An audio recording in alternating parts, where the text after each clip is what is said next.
I'm going to show you how to make butterscotch almond bars, and it's so easy to make your own chocolate bars, and this is one of my favourites.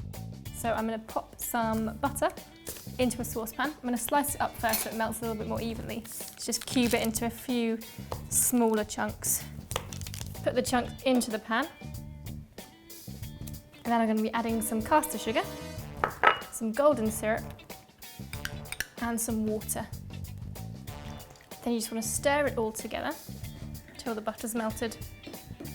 So once the butter is melted, you just want to leave the mixture to bubble away. It's a lovely dark golden brown colour, or reaches about 150 degrees on a sugar thermometer. It should take about 10 minutes. So you can smell this amazing butterscotch flavour. It's a lovely dark golden brown, so it's ready to take it off the heat. Turn the heat off. And then into my lovely butterscotch caramel, I'm going to be adding some flaked almonds. So they go straight in. And a pinch of sea salt to give you that nice kind of salted caramel flavour. And you need to beat this quite rapidly to make sure those nuts get combined and don't all clump together.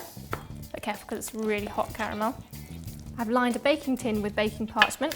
I'm just going to pour the hot caramel and nut mixture into my baking tin, like that. Make sure you get all the nuts out of the corners. You want to spread it out using the back of the spoon until you get a lovely thin, even layer of the nutty caramel. Push it right into the corners. It sets quite quickly, so you need to work fast. So this is nice and smooth, so I'm going to leave it to set for 10 minutes before scoring it.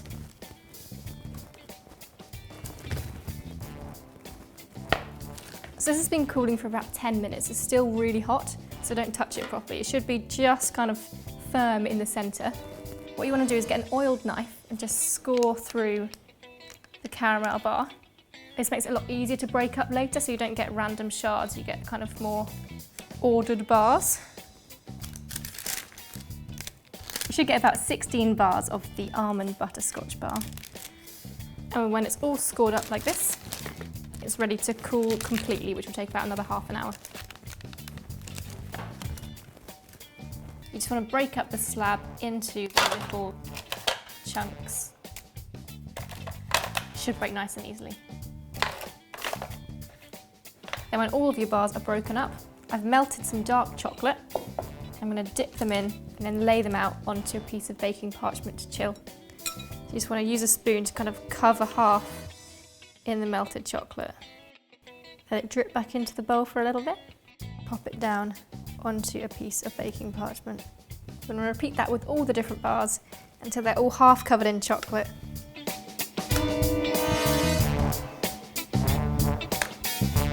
I'm just going to put the chocolate onto the last one. Let the chocolate just run off the edges and pop that onto the tray with the rest. So tasty. So you've got 3 lines of beautiful almond bars with glossy chocolate on the outside. You can keep these in a jar in your kitchen, but I promise you they won't last long. You can leave the chocolate to set, or you can eat them right away whilst it's still nice and melted, which is my favourite thing to do. Absolutely speechless. These are delicious, you have to try them.